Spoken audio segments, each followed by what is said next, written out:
Good afternoon from Sacred Space at Titania's Realm. The time is 12:22 p.m. on Thursday, the 19th of February 2026. It's currently 32 degrees. It feels hotter, most uncomfortable. I put the little birdie boys outside in the garden, and Rati came because she cleans Thursday mornings. I said to her, it's so hot out there, the birds look miserable. She said, I think you better bring them in. She said, it's too hot. And I agreed. So I brought them back in, and they're a bit cooler now because they've got the fan going. It's actually cooler in the house than it is out in the garden.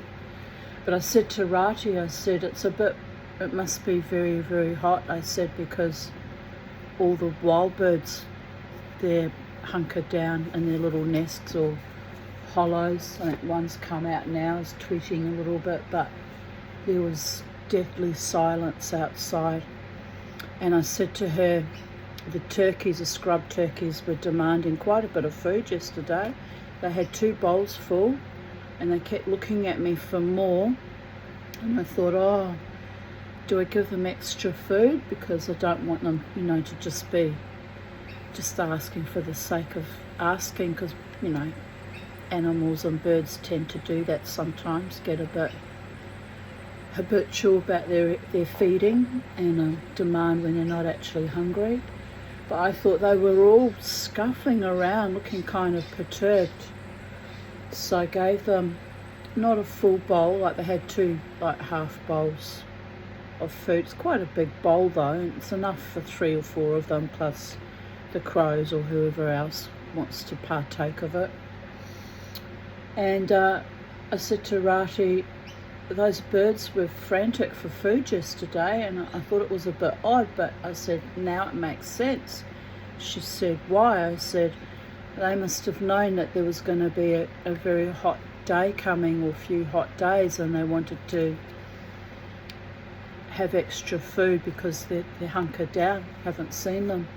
I said, they tend to come around about 5 o'clock in the afternoon to have something to eat before they, retire to their nests for the night. But they were frantic yesterday. I actually wondered if there was a big storm coming because they were all a bit agitated. So I said to Rati, we humans are stupid in comparison. I said, I should have listened to the birds, because Kermie wasn't keen on going out in the garden this morning. I had to chase him around a fair bit. And I said to Rati, he knew it was too hot for them. Clever boy. Mummy's clever boy. So I said to Rati, we should always listen to the birds. They know best. They're more attuned to nature than we are. And she smiled, because it sounds crazy, but it happens to be true. Watch what the bird life are doing, or the animal life, and then you'll know what kind of weather anomalies or heat waves or whatever's coming. Right, on that note, let us continue on with chapter 9, the talking head. Before we continue on with that, I always do that, start and then segue. I've been watching The Last Man Alive on, can't remember if it's on, I think it's on Stan. Anyway, it is so hilarious because I identify with some of the characters, or they remind me of me. Anyway, one of the female characters, her name is Carol, which is a bit odd because I had a very good friend named Carol for many years. And but this character's, although she's named for my friend, she's got kind of my bubbly, quirky, unusual personality. And I looked at her and I thought, is that how I come across to people when they meet me? So I was kind of bemused by it, watching. It's almost like watching yourself, but in another, form. Anyway, so a few episodes I watch a night. The episode last night, she's finally got her husband who she married because he was the last man on earth, or so they thought, after a virus killed nearly everybody. That series was made 2019, so it was a bit bloody predictive programming. Not that everyone got killed, thank the goddess, but that kind of flavour. So I'm watching it circumspect, because I'm actually watching for the predictive programming and chuckling to myself about kind of how bizarre and evil it is that they actually put it out in our TV shows and movies and prepare us mentally, so that there's no excuse for us to then later on say, oh, we didn't know what was going to happen. Anyway, I'm very interested in predictive programming lately, because I'm constantly on high alert for the next attack on humanity. But anyway, it's meant to be a comedy, and it is quite funny. The man freaking out that he's the last man of Earth, and he has all these sports balls as friends, which kind of mimics that other movie about being a castaway. And then he has this fantasy romance with a mannequin, and then this woman turns up, and he's terribly excited, of course, because he's going to have sex, and she insists that they have to get married, because if they're going to produce, be the parents of the next wave of humanity, they must be married, and it must be all respectable. So they marry each other. Just the whole thing was quite comical and bizarre. But he wouldn't live with her. They just took over mansions, and I think that it was set in Tucson. Just took over all these mansions, and he said, you got your own mansion across there, and I've got my mansion here.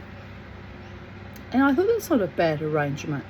But by this episode, can't remember which episode, she's insisted that since they're married, they should be living in the same mansion together and sleeping in the same bed and behaving like a normal married couple. And of course they've been having plenty of sex in the meantime, don't worry about that. But so they're lying in bed together, and she's got the CPAP mask on with the hosing, and she's got it loosely on her face so you can hear all the air going through it. And then she turns to him and she says, yeah, I keep it loose so I don't get pressure sores all across my face. And I'm like, yeah, I hear your sister on that one. And Mama T, with all her bloody pressure sores, looking uglier and uglier and uglier, and getting a bit depressed about it, quite frankly. And then she turns to him and she says, I have to live like this for the rest of my life. This is how I have to sleep from now, forever. And he just looks at her in horror, because it really was quite noisy how she had it set up. You could hear it all the air sucking through. I thought, that can't be right. Can't work like that, because it needs to be sucked into your face so you don't have any air leaks. Anyway, I'm trying not to laugh, because I'm sitting on the couch thinking, oh God, if I got a partner down the track, if anyone could tolerate my unique and unusual and bubbly personality, how could they tolerate sleeping next to the bride of fucking Darth Vader, am I right? So, I'll have to wait for a complete apocalypse so I can say, there's your mansion, go and live over there, and I'm here in my bed.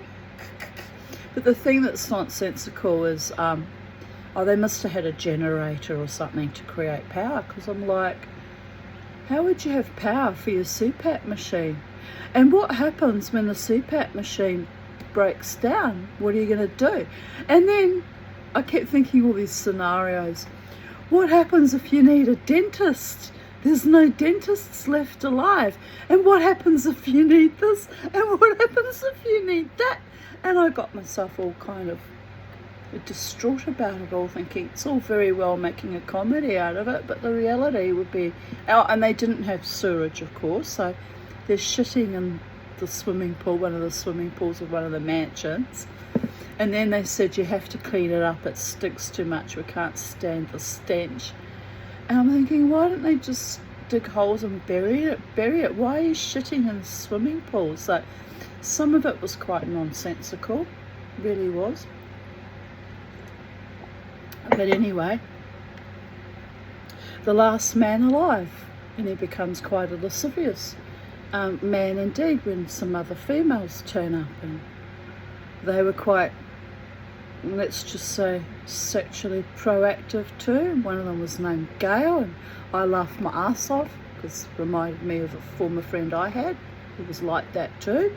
And then there was another few characters, and I'm just sitting there absorbing it all, going, it's meant to be make-believe, Tanya. You're not meant to be able to cross-reference and paraphrase it with people you actually know or knew in real life. But anyway, quite comical. But yeah, when she said, I have to sleep like this for the rest of my life, it kind of slammed me like with shock, because I was under this delusion that I'd only have to have CPAP for 2 years and then I'd be healed. And 19 months in, I'm still, stopping breathing even with CPAP. Last night was 0.9 and the night before was 0.9, so that's better than the few nights before that. But I've realised, and it got slammed home by a character in a TV show, that I'll probably have to have it for the rest of my life. So then I had a panic attack about that, because CPAP machines cost between $12,000 to $2,000. I'm like, fuck, I've got to find up to $2,000 in another year or so, however long the machine lasts. How am I going to keep doing that, And I just spent the whole night kind of watching the show and having minor panic attacks, worrying about my future and how I'm going to sustain my health with my medical aids. So I got very distressed. But this is meant to be a fucking comedy and light-hearted, and I'm taking it all too seriously. But anyway, on that note, let's calm my farm, as I like to call it, and begin chapter 9, The Talking Head. For real this time, people of Earth. Right. The summer gaped upon the island like the mouth of a great oven.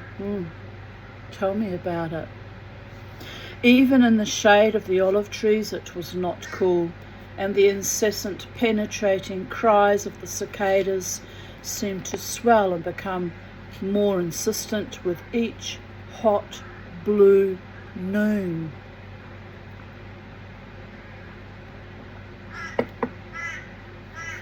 The water in the ponds and ditches shrank, and the mud at the edges became jigsawed, cracked and curled by the sun. The sea lay as breathless and still as a bale of silk, the shallow waters too warm to be refreshing.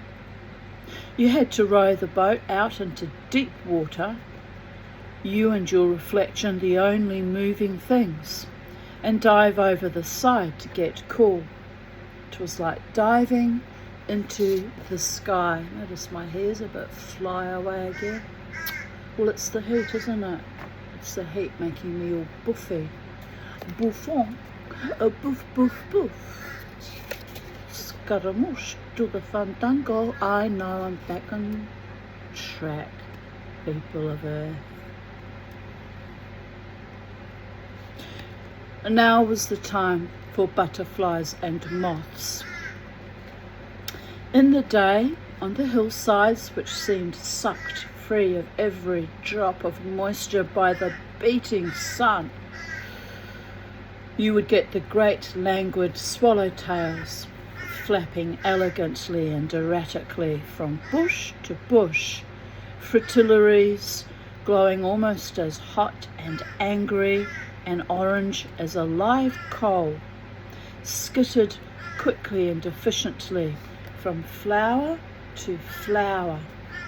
Cabbage whites, clouded yellows, and the lemon yellow and orange brimstones bumble to and fro on untidy wings.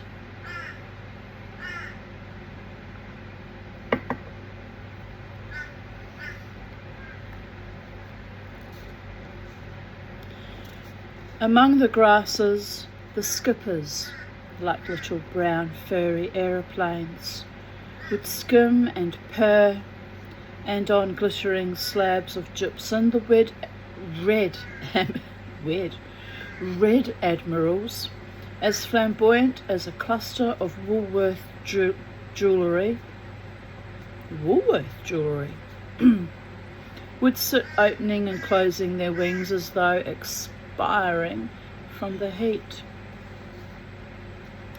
At night the lamps would become a teeming metropolis of moths, and the pink geckos on the ceiling, big-eyed and splay-footed, would gorge until they could hardly move. Oleander hawk moths, green and silver, would zoom into the room suddenly from nowhere and in a frenzy of love dive at the lamp, hitting it with such force that the glass shattered. Death's head hawk moths, mottled ginger and black, with the macabre skull and crossbones embroidered on the plush fur of their thoraxes, would come tumbling down the chimney to lie fluttering and twitching in the grate, squeaking like mice.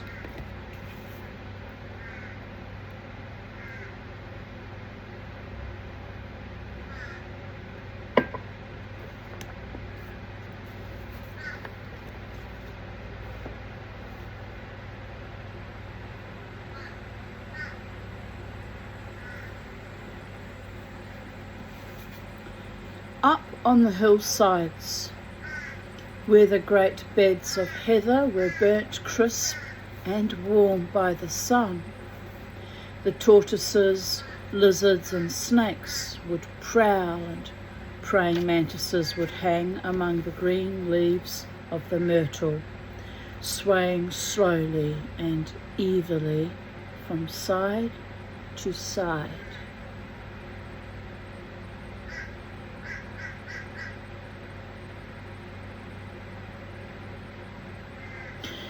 The afternoon was the best time to investigate life on the hills, but it was also the hottest.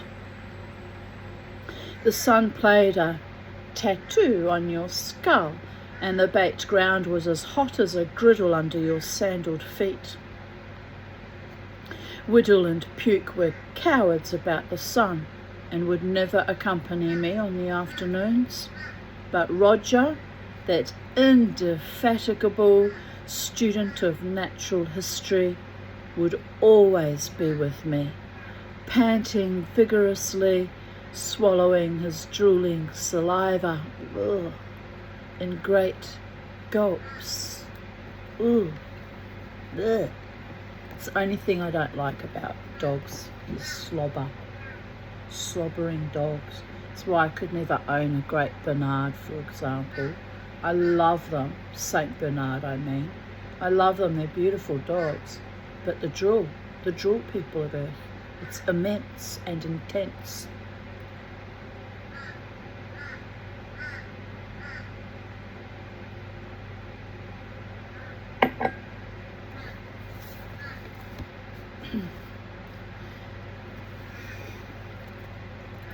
I just had this flashback. We had my husband, my former husband, when we were first married, he had these friends that lived on a farm, and they had a Saint Bernard, and we'd go to visit them every few months or so. You know, they were very nice people.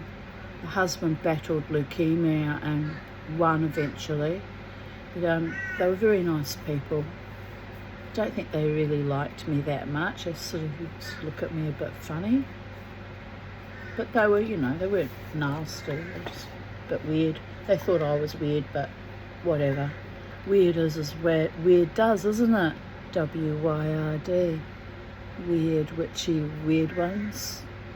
Anyway, they had the Saint Bernard, and it was still only a young dog, and it was full of enthusiasm and exuberance, as young dogs often are. And we'd arrive, and I'd be sitting in the passenger seat.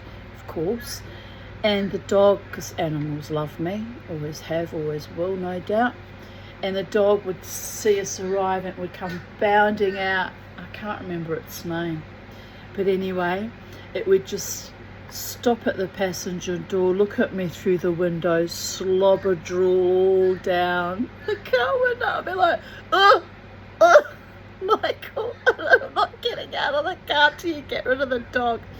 And then the dog, almost knowing my repulsion, would put its big massive paws on top of the roof of the car, and then Michael would be like, not the paintwork, not the paintwork.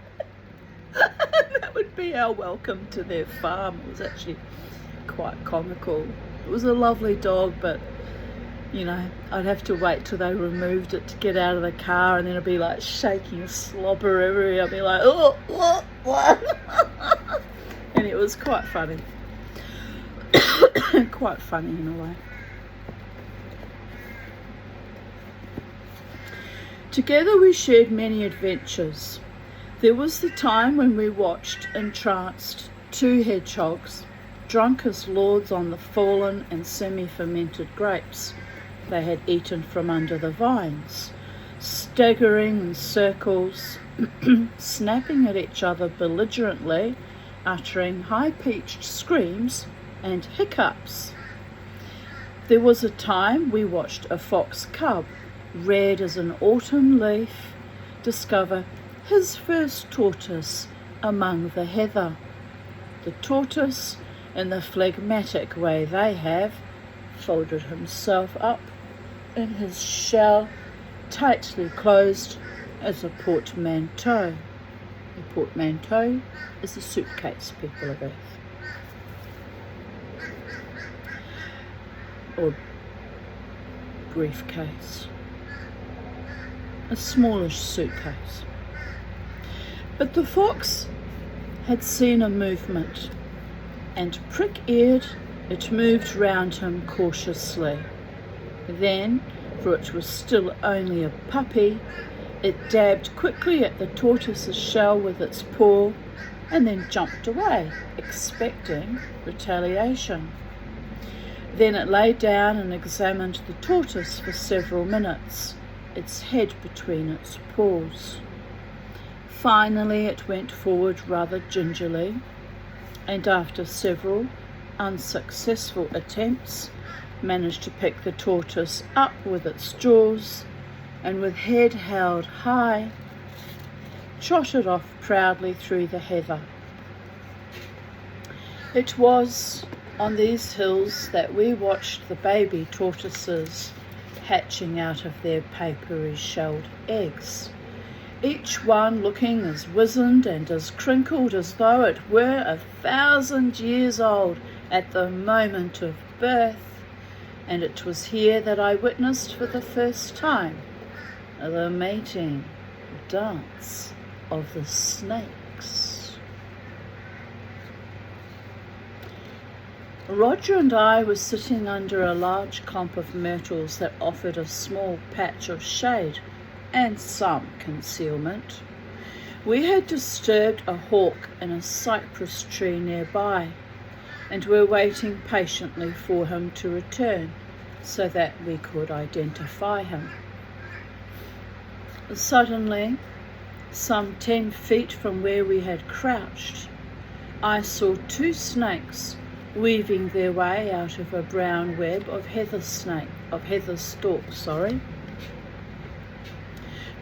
Roger, who for some obscure reason was frightened of snakes, uttered an uneasy little whine and put his ears back.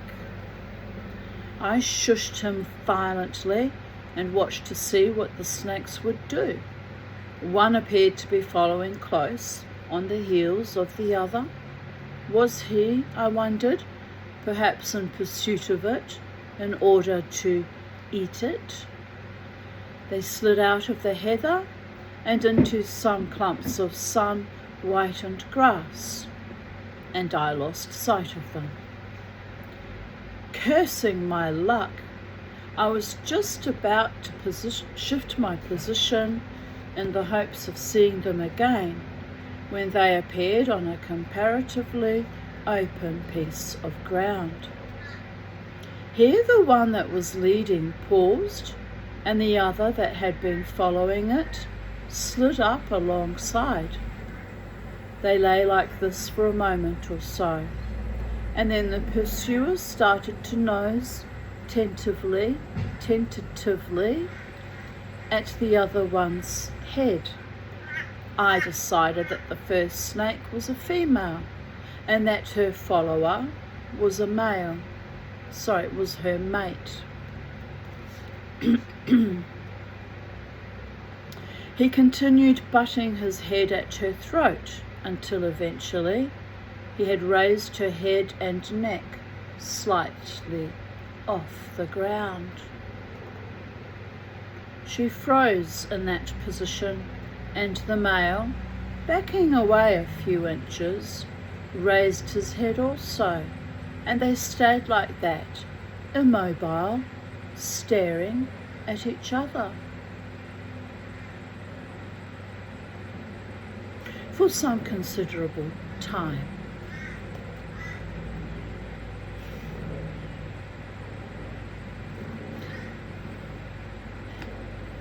I won't say it. I won't. But I will.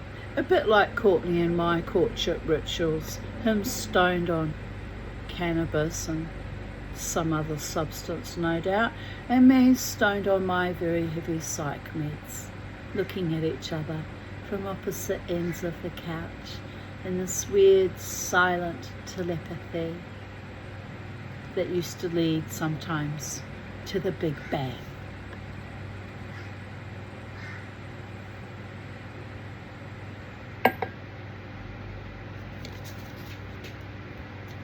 I know, didn't make sense to me either, but you kind of had to be there, I guess.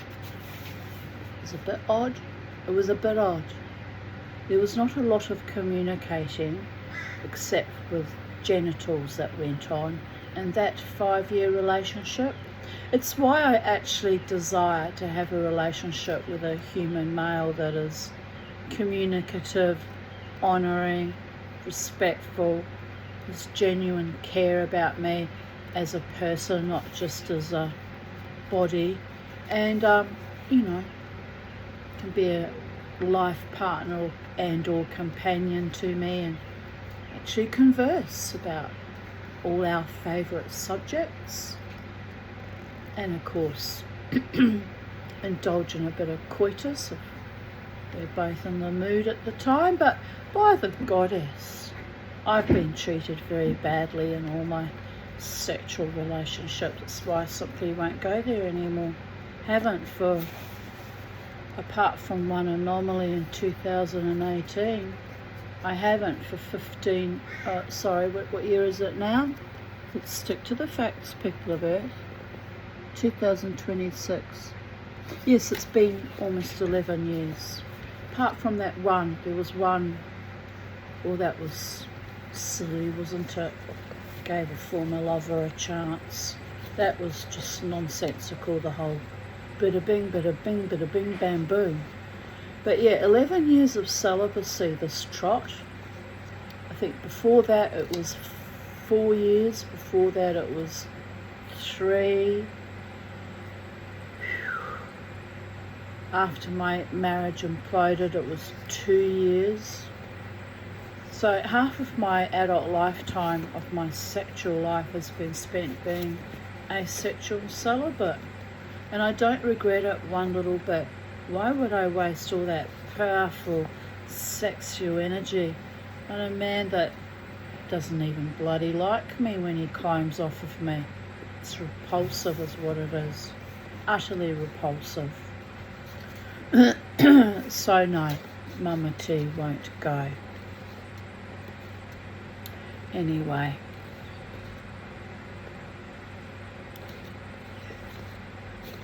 Then slowly the male slid forward and twined himself round the female's body, and they both rose as high as they could without overbalancing, as entwined together as two convolvulus.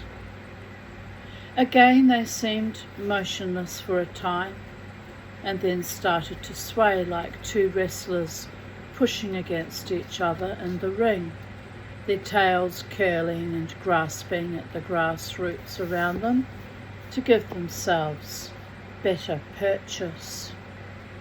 Suddenly they flopped sideways, the hinder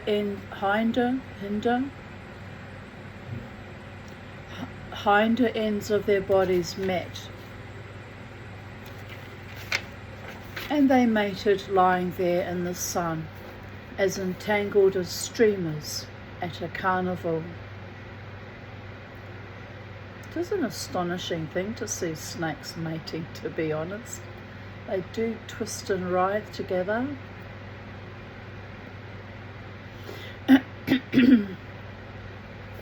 At this moment, Roger, who had viewed with increasing distress my interest in the snakes, got to his feet and shook himself off before I could stop him, indicating that, as far as he was concerned, it would be far better if we moved on. The snakes, unfortunately, saw his movement. They convulsed in a tangled heap for a moment, their skins gleaming in the sun, and then the female disentangled herself and sped rapidly towards the sanctuary of the heather, dragging the male, still fastened to her, helplessly behind her. Roger looked at me, gave a small sneeze of pleasure, and wagged his stumpy tail. But I was annoyed with him and told him so in no uncertain terms. After all, as I pointed out to him, on the numerous occasions when he was latched to a bitch, how would he like to be overtaken by some danger and dragged so ignominiously from the field of love? With the summer came the bands of gypsies to the island to help harvest the crops and to steal what they could while they were there. Slow-eyed, their dusky skins burnt almost black by the sun, their hair unkempt and their clothing in rags. You would see them moving in family groups along the white, dusty roads, riding on donkeys or on lithe little ponies, shiny as chestnuts. Their encampments were always a squalid enchantment, with a dozen pots bubbling with different ingredients over the fires, the old women squatting in the shadow of their grubby lean-tos with the heads of the younger children in their laps, carefully searching them for lice, while the older children, tattered as dandelion leaves, rolled and screamed and played in the dust. Those of the men who had a sideline would be busy with it, one twisting and tying multicoloured balloons together so that they screeched in protest, making strange animal shapes. Another, perhaps, who was the proud professor of a Karagiozzi shadow show, Karagiozzi,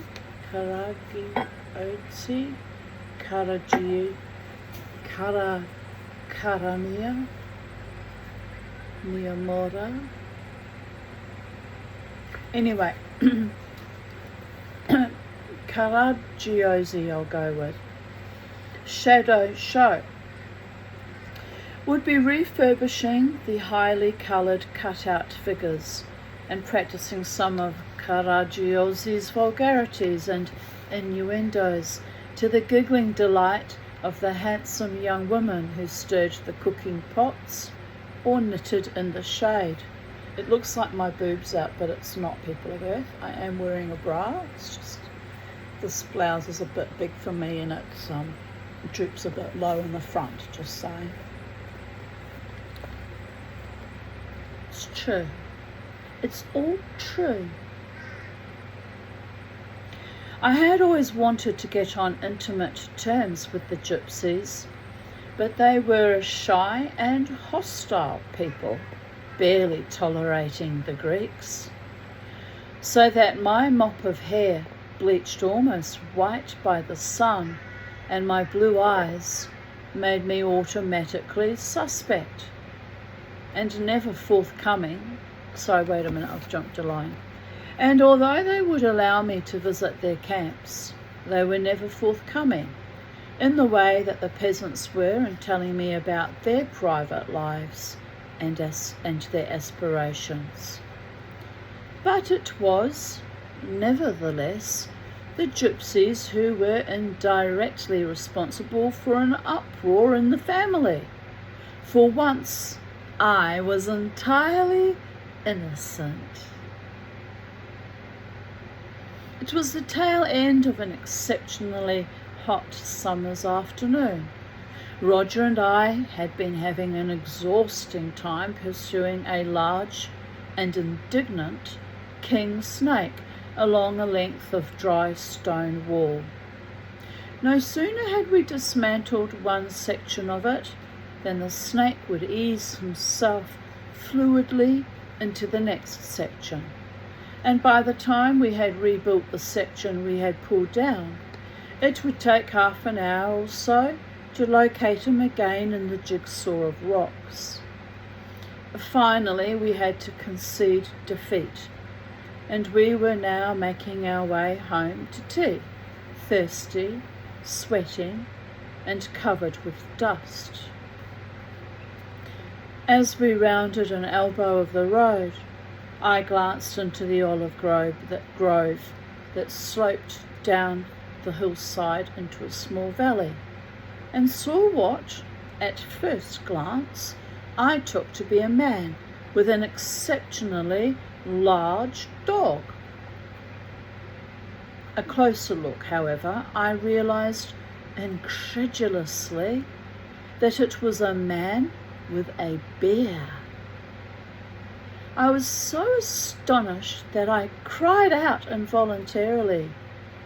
The bear stood up on its hind legs and turned to look at me, as did the man.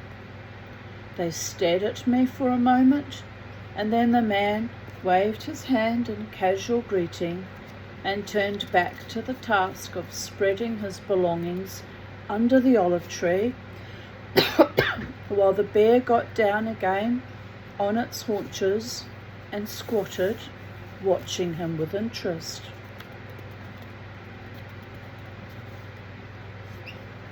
I made my way hurriedly down the hillside, filled with excitement.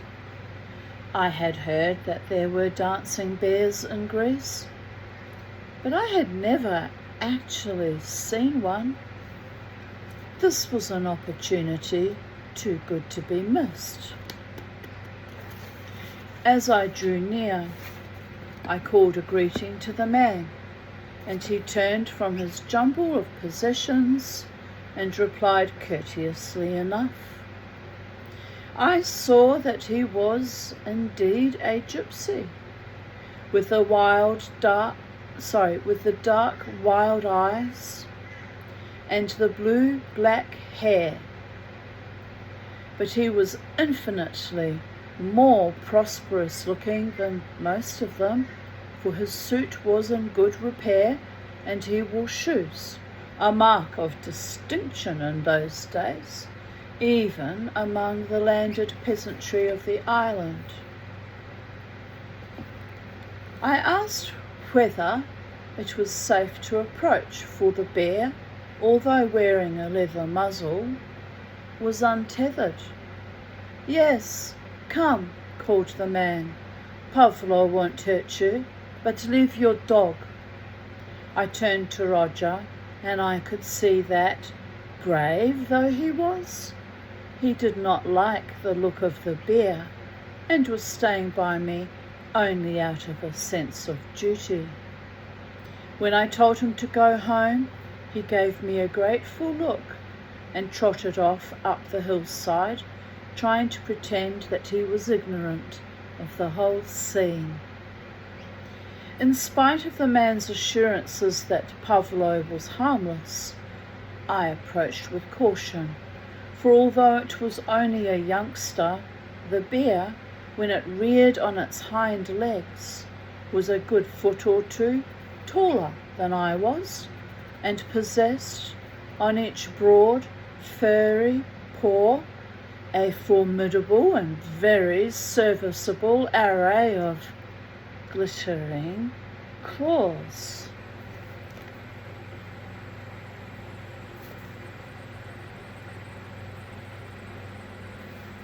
It squatted on its haunches and peered at me out of tiny, twinkling brown eyes, panting gently. It looked like a large pile of animated, unkempt seaweed. To me it was the most desirable animal I had ever set eyes on, and I walked round it, viewing its excellence from every possible vantage point. I plied the man with eager questions. How old was it? Where did he get it? What was he doing with it? He dances for his living and for my living, said the man, obviously amused by my enthusiasm over the bear. Here, I'll show you. He picked up a stick with a small hook at the end and slid it into a ring set into the leather muzzle the bear wore. Come, dance with your papa. In one swift movement, the bear rose to his hind legs. The man clicked his fingers and whistled a plaintive tune, starting to shuffle his feet in time to the music, and the bear followed suit. Together they shuffled in a slow, stately minuet among the electric blue thistles and the dried asphodel stalks. I could have watched them forever. When the man reached the end of his tune, the bear, as of habit, got down on all fours again and sneezed. Bravo, said the man softly. Bravo. I clapped enthusiastically. Never, I said earnestly, had I seen such a fine dance, nor such an accomplished performer as Pavlo. Could I perhaps pat him? You can do what you like with him, said the man, chuckling, as he unhooked his stick from the bear's muzzle. He's a fool, this one. He wouldn't even hurt a bandit who was robbing him of his food. To prove it, he started scratching the bear's back, and the bear, pointing his head up into the sky, uttered throaty, wheezy murmurings of pleasure, and sank gradually down onto the ground in ecstasy, until he was spread out looking almost, I thought, like a bearskin rug. Hello, little Bo. You in Kirby's cage. Oh, are you perking up a bit now you feel a bit cooler? It's still hot in here though, isn't it, my boys? Maybe we'll move your cage in the lounge and we'll watch TV in the air conditioning later. What do you say, little Bo? You're my pretty boys. Isn't that cute to see him just appearing above my head? He doesn't usually sit there.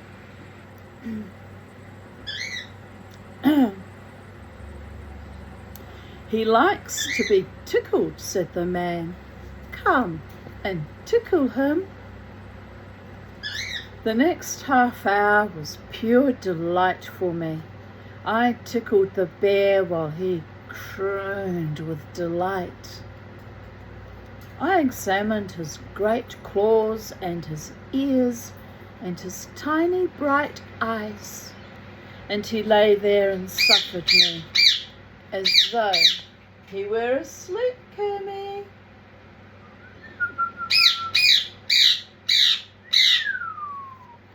Kermie's getting very excitable.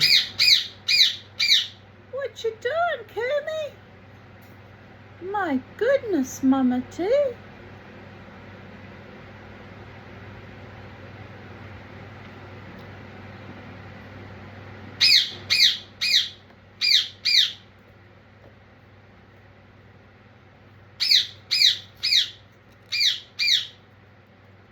Then I leaned against his warm bulk and talked to his owner. A plan was forming in my mind. The bear, I decided, had got to become mine. The dogs and my other animals would soon get used to it, and together we could go waltzing over the hillsides. I convinced myself that the family would be overjoyed at my acquisition of such an intelligent pet. But first, I had to get the man into a suitable frame of mind for bargaining. With the peasants, bargaining was a loud, protracted and difficult business. But this man was a gypsy, and what they did not know about bargaining would fit conveniently into an acorn cup. The man seemed much less taciturn and reticent than the other gypsies I had come into contact with, and I took this as a good sign. I asked him where he had come from. Way beyond, he said, covering his possessions with a shabby tarpaulin and shaking out some threadbare blankets, which were obviously going to serve as his bed. Landed at Lefkimi last night, and we've been walking ever since, Pavlo, the head, and I. You see, they wouldn't take Pavlo on the buses. They were frightened of him. So we got no sleep last night. But tonight we'll sleep here, and then tomorrow we'll reach the town. Look at you, little bow. Mummy's beautiful little bow. Intrigued, I asked him what he meant by he, Pavlo, and the head walking up from Lefkimi. My head, of course, he said. My little talking head. And he picked up the bear stick and slapped it on a pile of goods under the tarpaulin, grinning at me. I had unearthed the battered remains of a bar of chocolate from the pocket of my shorts, and I was busy feeding this to the bear, who received each fragment with great moans and slobberings of satisfaction. You're not supposed to give chocolate to animals. It's poisonous to animals. Yes, my little darling boy. You're going to sing now. Kermie's singing. Let's sing a song, boys. You ready?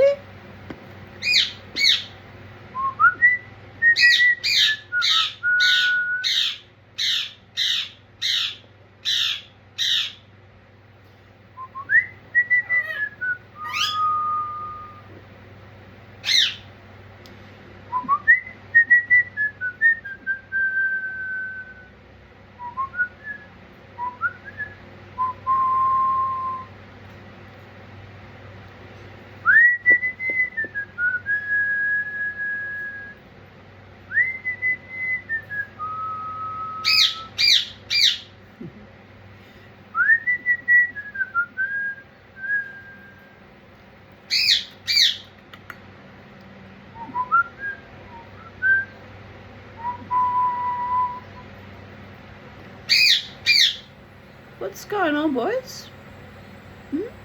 What's going on?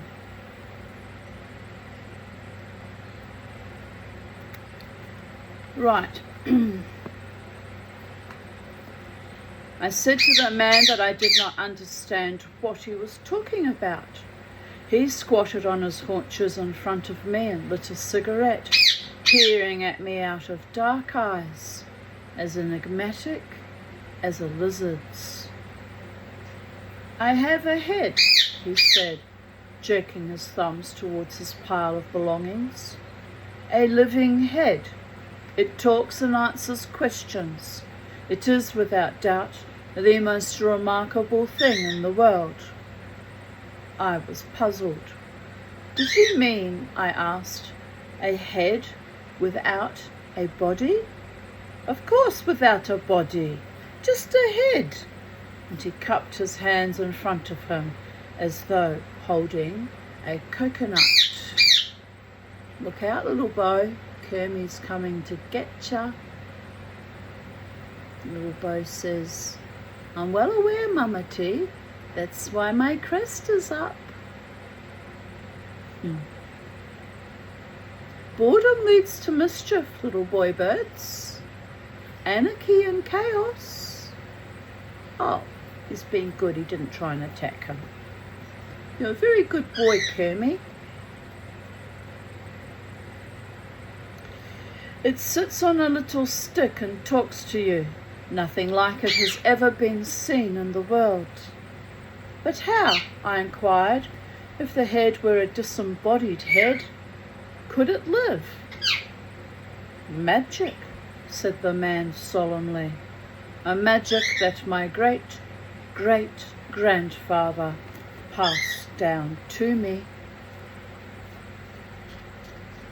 I felt sure that he was pulling my leg, but intriguing though the discussion on talking heads was, I felt we were wandering away from my main objective, which was to acquire the immediate freehold of Pavlo, now sucking in through his muzzle with wheezy sighs of satisfaction my very last bit of chocolate.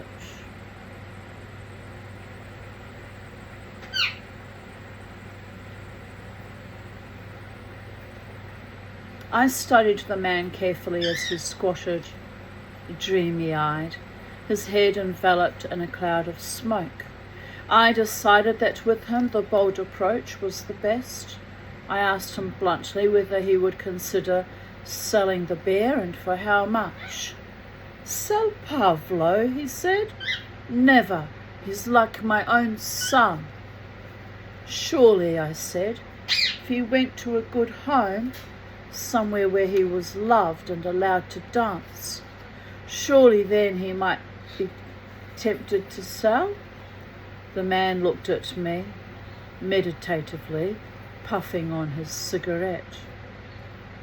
20 million drachmas, he inquired, and then laughed at my look of consternation. Men who have fields must have donkeys to work them, he said. They don't part with them easily. Pavlo is my donkey. He dances for his living, and he dances for mine. And until he is too old to dance, I will not part with him. I was bitterly disappointed, but I could see that he was adamant. I rose from my recumbent position on the broad, warm, faintly snoring back of Pavlo and dusted myself down. Well, I said, there was nothing more I could do. I understood his wanting to keep the bear, but if he changed his mind, would he get in touch with me? He nodded gravely. And if he was performing in town, could he possibly let me know where, so that I could attend? Of course, he said, but I think people will tell you where I am, for my head is extraordinary. I nodded and shook his hand. Pavlo got to his feet, and I patted his head. When I reached the top of the valley, I looked back. They were both standing side by side. The man waved briefly, and Pavlo, swaying on his hind legs, had his muzzle in the air, questing after me with his nose. I liked to feel it was a gesture of farewell. Just be back in one moment. I need to get a drink of water. I'm feeling a bit woozy. Woozy, people of Earth. A woozy, but never a floozy.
What's my little baby boy's doing?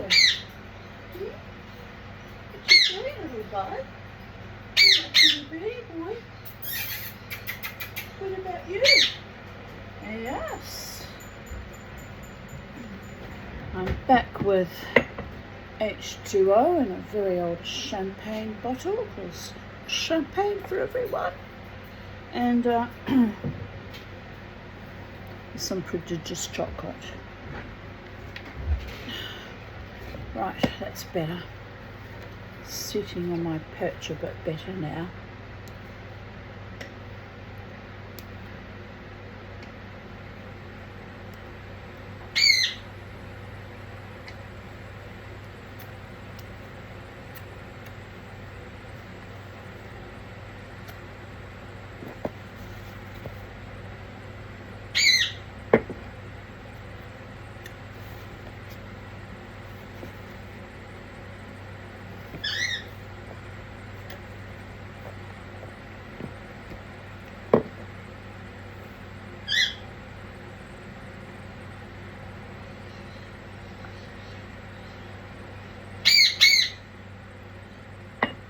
It's very good. I've started buying New Zealand Whittaker's chocolate because I watched a video here on YouTube about how our chocolate, Cadbury's and all the other usual brands, even Lindt's doing it, are putting vegetable oil instead of real chocolate, and it's just cheaper and more toxic crap, but they charge pretty much the same, if not more, as for real quality, properly made chocolate. So I've gone to Whittaker's. It costs more, almost double the price, but you can taste the difference. It's much better. But I was shocked at Lindt, because that used to be the best in the world, and now they just fill it with all these chemicals and cocoa substitutes and vegetable oil. It's actually an outrage. Even Joe Rogan put a video out about it. Like, we're just being ripped off, and simultaneously poisoned with all the chemicals and crap they put in all our food. It's astonishing.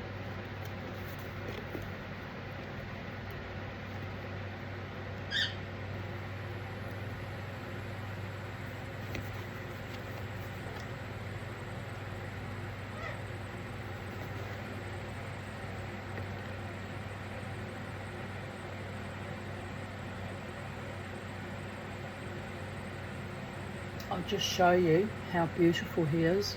He's getting his really long tail feathers back. Can you see that?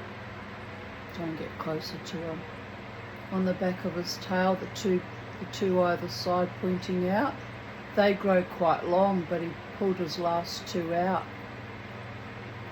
So, and he's been a bit stumpy-tailed ever since, but it's growing back. I'm very pleased to see that you're growing your tail feathers back, handsome boy. And that's good. Right, I'll just have a little bit more chocolate and revive myself a bit.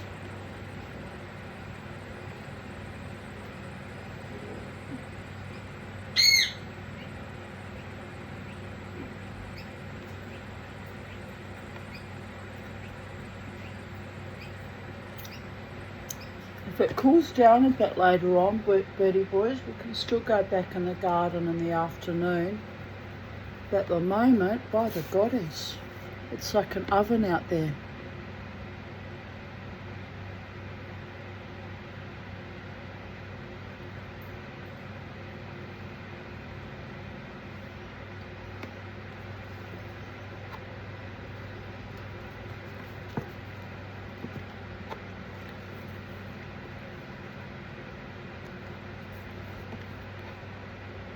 Sorry, I'm just like, it's so good.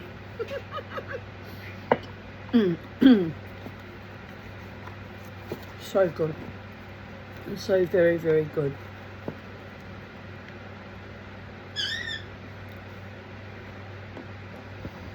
I walked slowly home, thinking about the man and his talking head and the wonderful Pavlo. Would it be possible, I wondered, for me to get a bear cub from somewhere and rear it?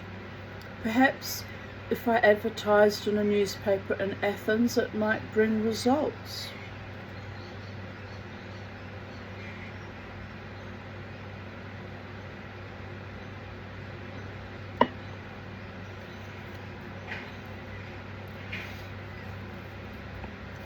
The family were in the drawing room having tea, and I decided to put my problem to them. As I entered the room, however, a startling change came over what had been a placid scene. Margot uttered a piercing scream.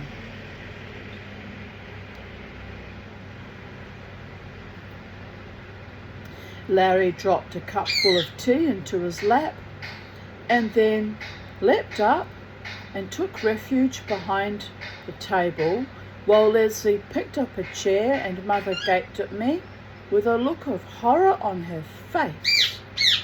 I had never known my presence to provoke quite such a positive reaction on the part of the family. "Get it out of here!" roared Larry. "Yes, get the bloody thing out," said Leslie. "It'll kill us all," screamed Margot. "Get a gun," said Mother faintly. "Get a gun and save Jerry." I couldn't, for the life of me, think what was the matter with them. They were all staring at something behind me. I turned and looked, and there, standing in the doorway, sniffing hopefully towards the tea table, was Pavlo. I went up to him and caught hold of his muzzle. He nuzzled at me affectionately. I explained to the family that it was only Pavlo. "I'm not having it," said Larry throatily. "I am not having it. Birds and dogs and hedgehogs all over the house, and now a bear. What does he think this is, for Christ's sake? A bloody Roman arena?"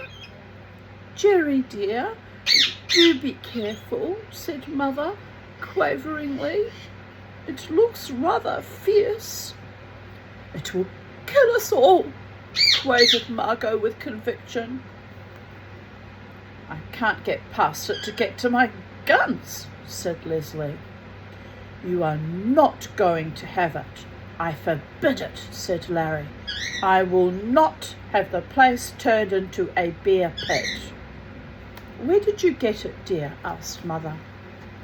I don't care where he got it, said Larry. He's to take it back this instant, quickly, before it rips us to pieces. The boy's got no sense of responsibility. I am not going to be turned into an early Christian martyr at my time of life.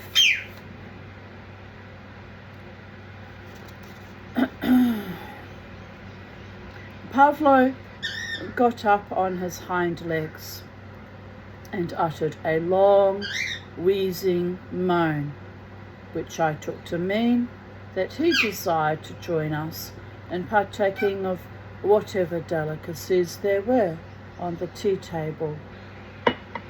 The family interpreted it just differently. I'm being slammed with messages on Instagram from rock dealers, but I haven't put up any pictures of I haven't made any jewellery.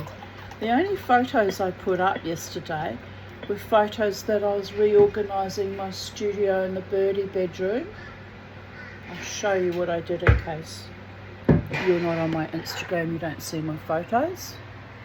But I moved that little display case. It's got copper bangles that I made and other bits and bobs in it, up on top of that bookcase, and that was living in the spare room, and that's all I did, was put a photo of that up. And they're all going insane as if I've suddenly come into an influx of money and suddenly I'm going to buy more stones, and all I've posted is a photo of the wool that I made last night from the I've been spinning alpaca, still finishing off that lovely white alpaca. So I don't know what's come over them. They've all got terribly excited. It's like, I haven't got any excess money to buy things. Calm your farm, stone dealers of earth. But anyway, frantic for money. Who isn't frantic for money? Everyone's frantic for money.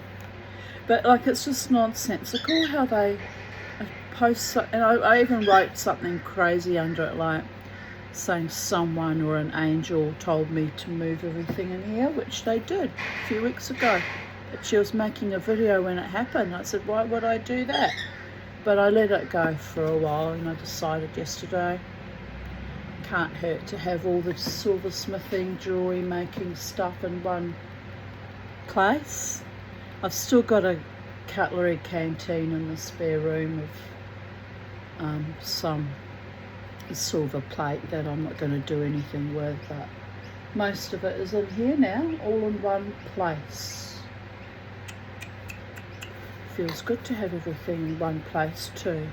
So the spirit, whoever suggested that, knew that it would give me a feeling of accomplishment or self-esteem or satisfaction or something like that. But yes,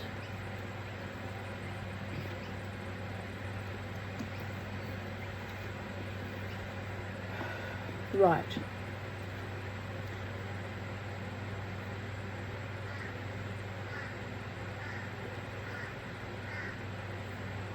Just find where we're up to. I'm drifting because of the heat. My brain goes blah, drifts like a water in a pan, panning for gold. You've got to dig deep sometimes. It's in there, people of Earth, it's in there, but it drifts. Anyway, here we have it. The family interpret it differently. Pavlo coming to check out the delicacies on the tea table and moaning about them. Ow! Screeched Margot as though she had been bitten. It's attacking. Jerry, do be careful, said Mother. I'll not be responsible for what I do to that boy, said Larry. If you survive, said Leslie. Do shut up, Margot. You're only making matters worse. You'll provoke the bloody thing. I can scream if I want to, said Margot indignantly. So raucous in their fear were the family that they had not given me a chance to explain. Now I attempted to. I said that, first of all, Pavlo was not mine, and secondly, he was as tame as a dog and would not hurt a fly. Just going to move it so we can spy on the Birdie Boys while I read. Multitask, people of Earth. Multitask, Kermie. Do birdies ever multitask? If we shake out our feather dander while chewing on sunflower seeds, that's multitasking, Mama T. Okay, Kermie, you're telling the story. Says, you're an idiot, Mama T. You're an idiot. You put us out in the hot sun. We weren't happy. So you brought us back inside, and now we're slightly happier. But only slightly, you understand. Come on, pretty boy. Come on, pretty boy.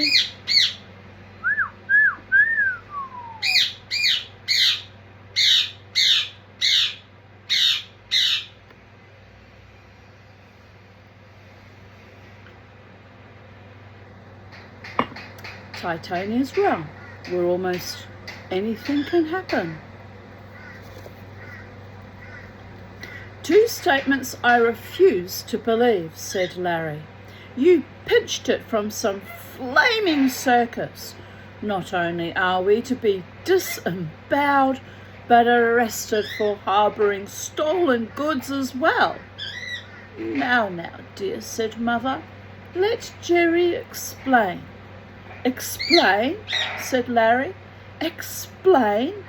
How do you explain a bloody great bear in the drawing room?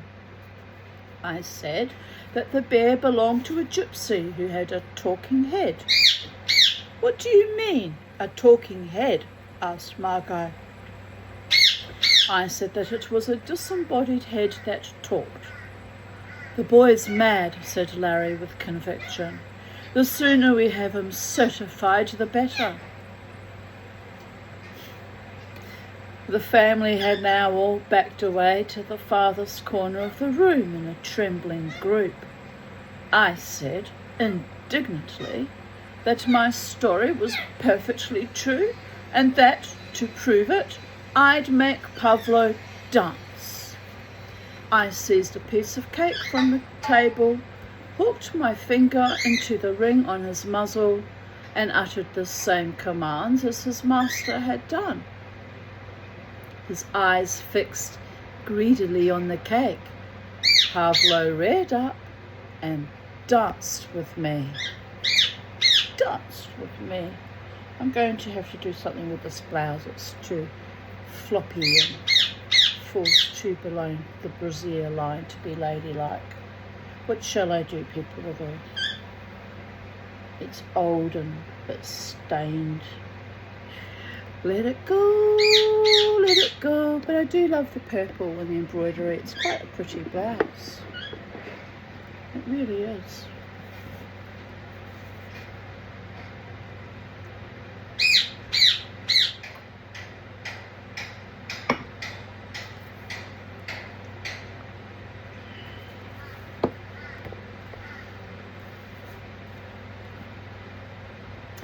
Oh, look, said Margot.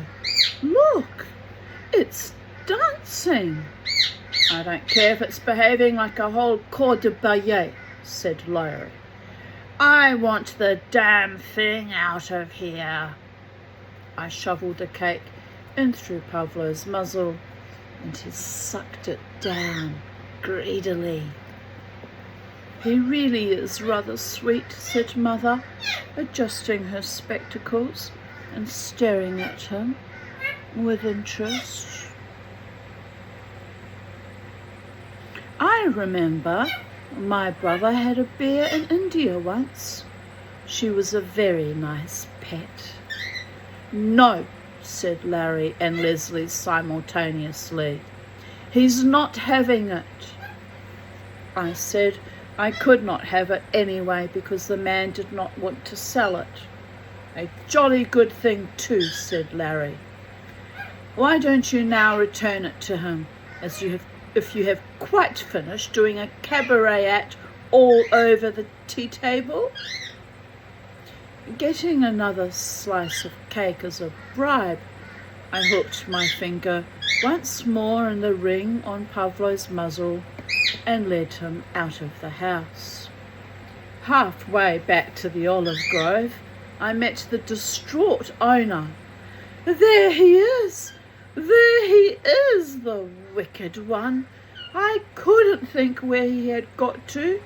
He never leaves my side normally. That's why I don't keep him tied up. He must have taken a great fancy to you. Honesty made me admit that I thought the only reason Pavlo had followed me was because he viewed me in the light of a purveyor of chocolates.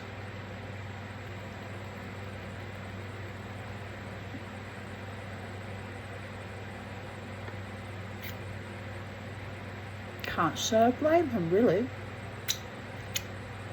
Especially if it's very good chocolate, for which I will never be a supermodel.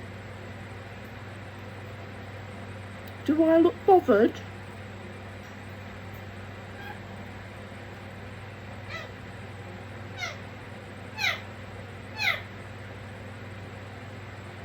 Are you bothered that your mother's old and is too short and fat to ever be a supermodel, Kermie?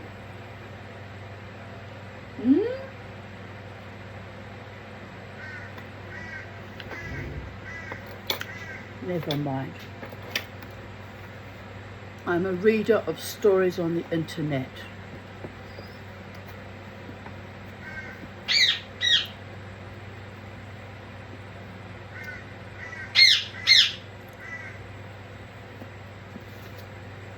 Phew, said the man. It's a great relief to me. I thought he might have gone down to the village, and that would have got me into trouble with the police. Reluctantly, I handed Pavlo over to his owner and watched them make their way back to their camp under the trees.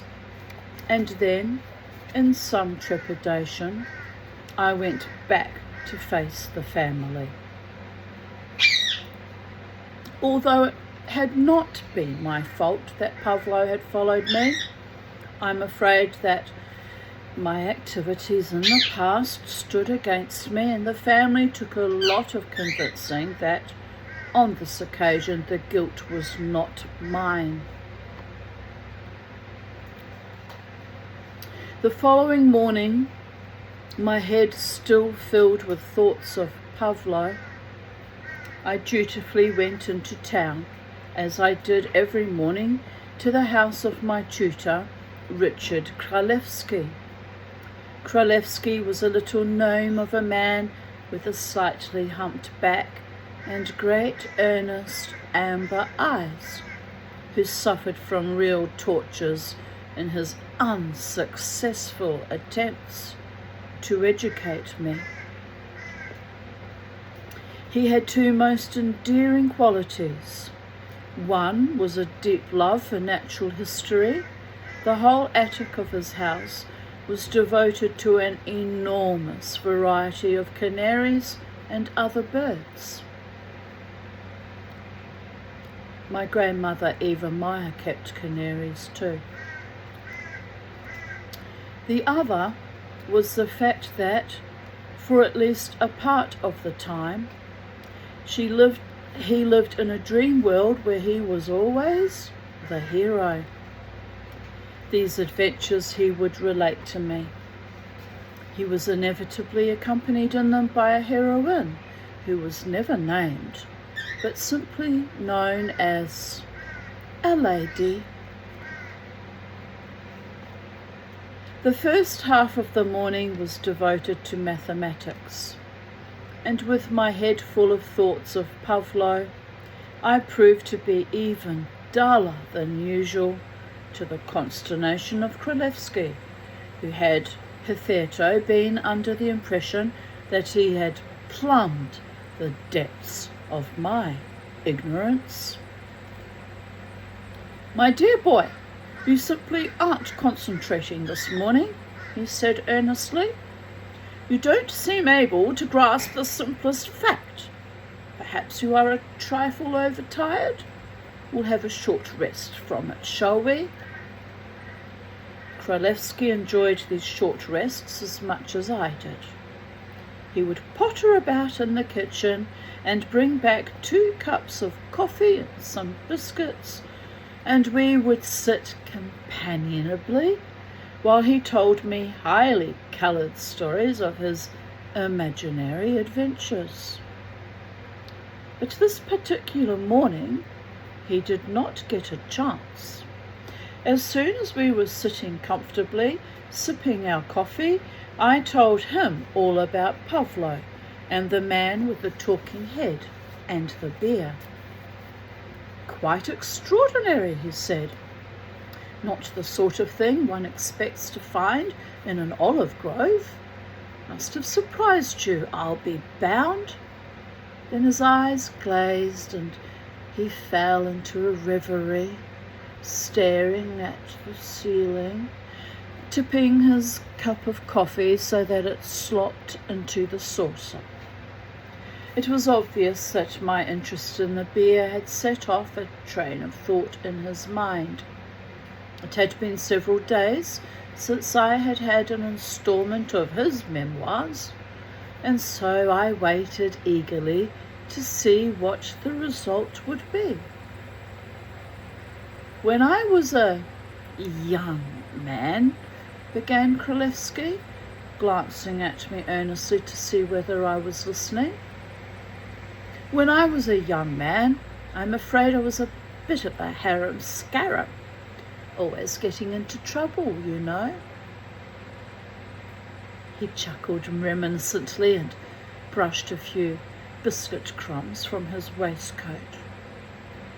With his delicately manicured hands and his large, gentle eyes, it was difficult to imagine him as a harum-scarum, but I tried dutifully.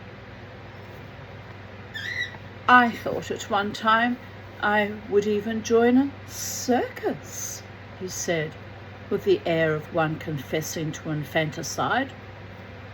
"I remember a large circus came to the village where we were living, and I attended every performance. Every single performance. I got to know the circus folk quite well, and they even taught me some of their tricks. They said I was excellent on the trapeze." He glanced at me shyly to see how I would take this. I nodded seriously, as though there was nothing ludicrous in the thought of Królewski in a pair of spangled tights on a trapeze. "Have another biscuit?" he inquired. "Yes, that's the ticket. I think I'll have one too." "Well, Kermy boy, you're very happy now. Very happy indeed. Happy birdie boys."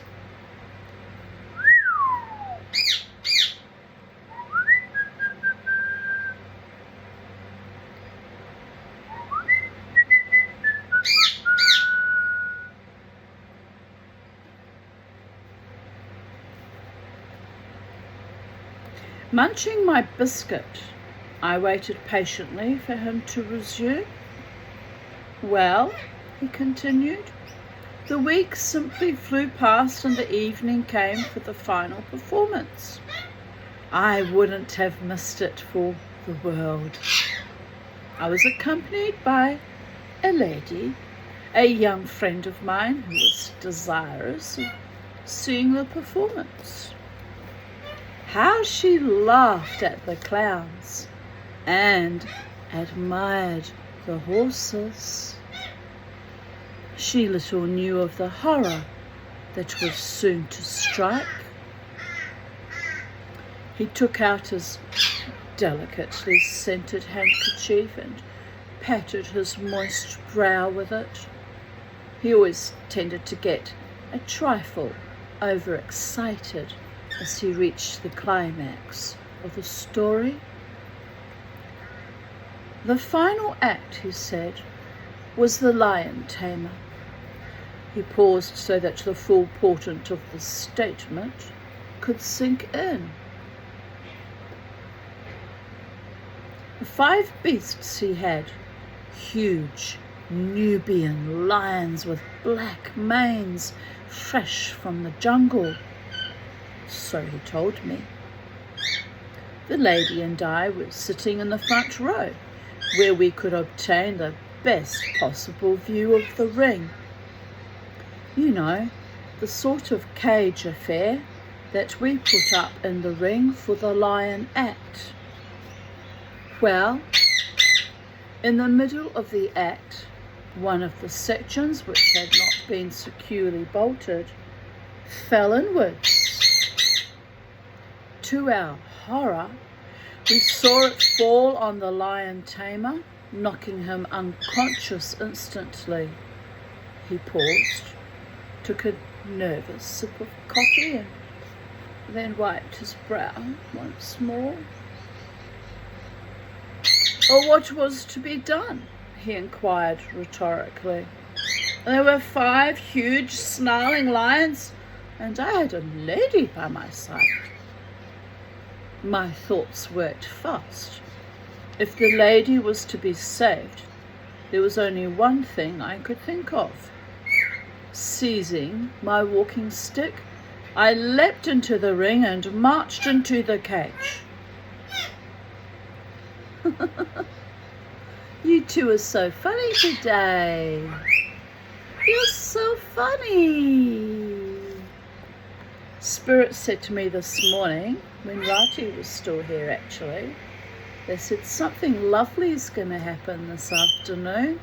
And I, all cynical and beaten down and overheated, went, "Oh yeah? What? Whatever? And here we are, there's something lovely.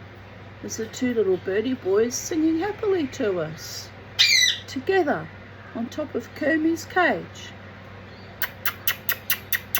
Good boy, Kermie. Good boy. And good boy, Bo, as well. Happy boys." I made just audible sounds indicative of admiration. During the week when I had been visiting the circus, I had studied the lion tamer's method with great care, and now I thanked my lucky stars for it. The snarling beasts on their pedestals towered over me, but I looked them straight in the eye. The human eye, you know, has great power over the animal world. Slowly fixing them with a piercing eye and pointing my walking stick at them, I got them under control and drove them inch by inch out of the ring and back into their cage. A dreadful tragedy had been averted. I said that the lady must have been grateful to him. She was indeed. She was indeed, said Kralevsky. Please. Are you doing Star Wars? Pew, pew, pew. Pew, pew, pew, Star Wars. Pew, pew, pew. No, that's not the noise you were making.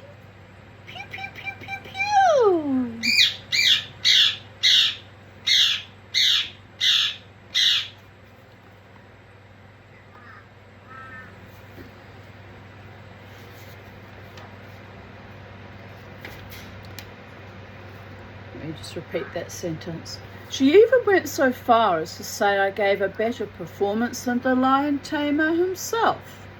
Had he, I wondered, during his circus days, ever had anything to do with dancing bears? He's on the other couch now. What you doing, Cammy? What are you doing? Well, what? Are you being a flippity gibbet? Are you being a rascal? Okay, whatever. All sorts of animals, said Kralevsky lavishly. Elephants, seals, performing dogs, bears. They were all there. In that case, I said tentatively, would he not like to come and see the dancing bear? It was only just down the road, and although it was not exactly a circus, I felt it might interest him. By Jove, that's an idea, said Kralevsky.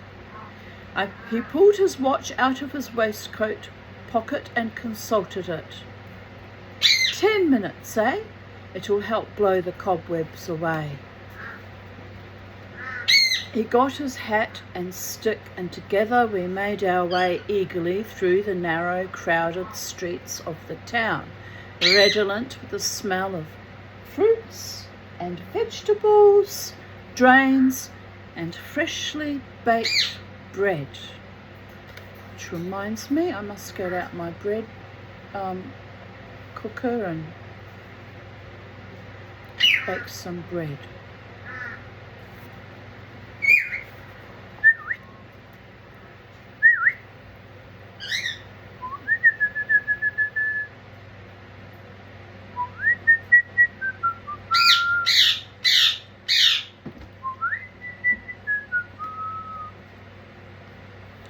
Right, where were we? Freshly baked bread, right. By dint of questioning several small boys, we discovered where Pavlo's owner was holding his show. It was a large, dim barn at the back of a shop in the centre of town. On the way there, I had borrowed some money from Kralevsky and purchased a bar of sticky nougat, for I felt I could not go to see Pavlo without taking him a present. Ah, Pavlo's friend, welcome, said the gypsy as we appeared in the doorway of the barn. To my delight, Pavlo recognized me and came shuffling forward, uttering little grunts, and then reared up on his hind legs in front of me. Kralevsky backed away rather hurriedly, I thought, for one of his circus training, and took a firmer grip on his stick. Do be careful, my boy, he said. I fed the nougat to Pavlo, and when finally he had squelched the last sticky lump off his back teeth and swallowed it, he gave a contented sigh and lay down with his head between his paws. Do you want to see the head? Asked the gypsy. He gestured towards the back of the barn, where there was a plain deal table on which was a square box apparently made out of cloth. Wait, he said, and I'll light the candles. He had a dozen or so large candles soldered to the top of, it does say that, soldered to the top of a box in their own wax. And these he now lit so they flickered and quivered and made the shadows dance. And then he went forward to the table and rapped on it with his bear stick. Head, are you ready? He asked. I waited with a delicate prickle of apprehension in my spine.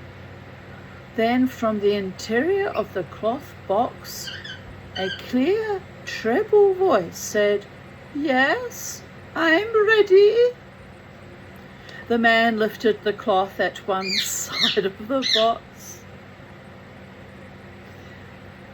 and I saw that the box was formed of slender lathes on which thin cloth had been loosely tacked. The box was about 3 feet square.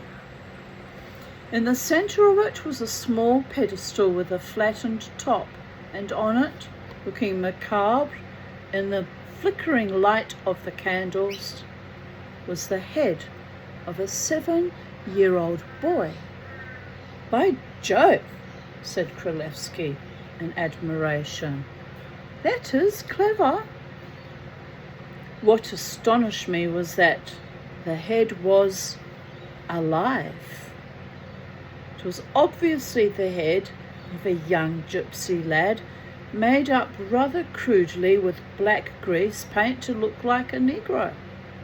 It stared at us and blinked its eyes. "Are you ready to answer questions now?" asked the gypsy, looking with obvious satisfaction at the entranced Kralevsky. The head licked its lips and then said, "Yes, I am ready." "How old are you?" asked the gypsy. "Over 1,000 years old," said the head. "Where do you come from?" "I come from Africa, and my name is Ingo."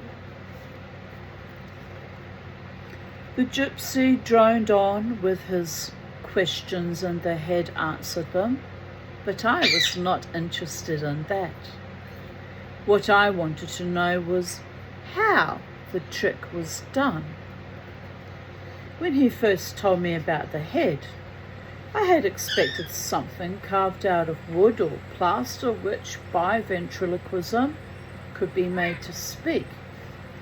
But this was a living head perched on a little wooden pedestal, the circumference of a candle. I had no doubt that the head was alive, for its eyes wandered to and fro as it answered the questions automatically, and once, when Pavlo got up and shook himself, a look of apprehension came over its face. "There," said the gypsy proudly, when he had finished his questioning. "I told you, didn't I? It's the most remarkable thing in the world."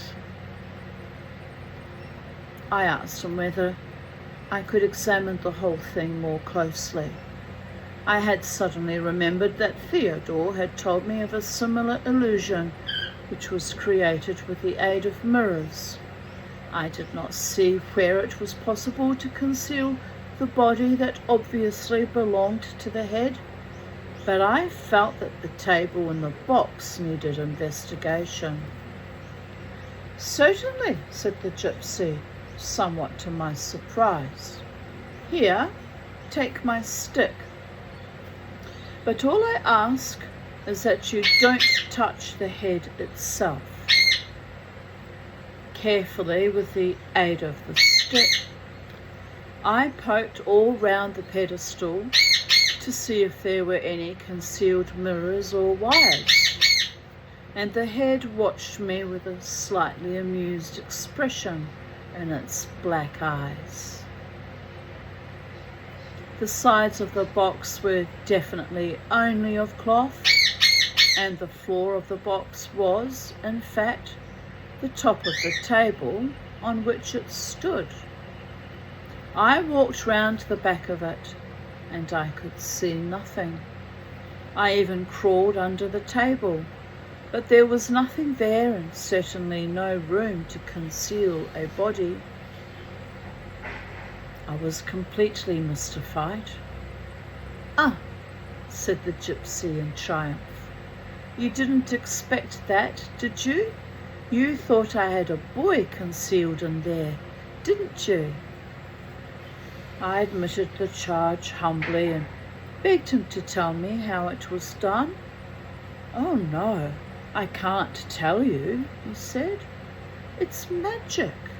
If I told you, the head would disappear in a puff of smoke."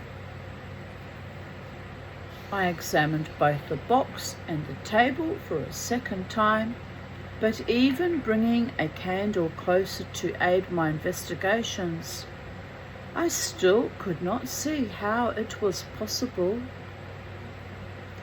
"Come," said the gypsy, "enough of the head. Come and dance with Pavlo." He hooked the stick into the bear's muzzle, and Pavlo rose on his hind legs. The gypsy handed the stick to me, and then picked up a small wooden flute and started to play, and Pavlo and I did a solemn dance together. "Excellent, by Jove, excellent," said Kralevsky, clapping his hands with enthusiasm. I suggested that he might like to dance with Pavlo too, since he had such vast circus experience. "Well, now," said Kralevsky, "I wonder whether it would be altogether wise. The animal, you see, is not familiar with me." "Oh, he'll be all right," said the gypsy. "He's tame with anyone." "Well," said Kralevsky reluctantly, "if you're sure, if you insist." He took the bear stick gingerly from me and stood facing Pavlo, looking extremely apprehensive. "And now," said the gypsy, "you will dance." And he started to play a lilting little tune on his pipe. I stood enchanted by the sight. The yellow, flickering light of the candles showed the shadows of Kralevsky's little hump-backed figure and the shaggy form of the bear on the wall as they pirouetted round and round, and squatting on its pedestal in the box, the head watched them, grinning and chuckling to itself. "Hey boys, I saw that, Kermie. I saw that, you mean little beastie birdie booty booty bum." "Yes," Bo said, "but I know how to look after myself, Mummety." I fluttered out of his greedy little green parakeet reach.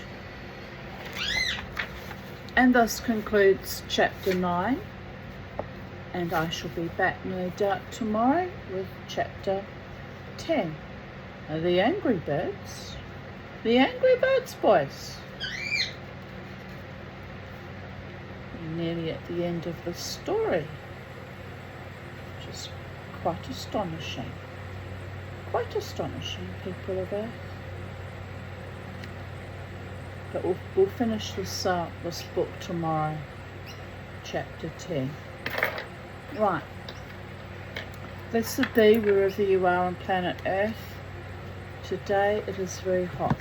I'm going to move us into the living room, put on the air conditioning, and rest on my couch and watch TV. The rest of The Last Man Alive, no doubt. Anyway, blessed be. Bye for now from Sacred Space at Titania's Realm.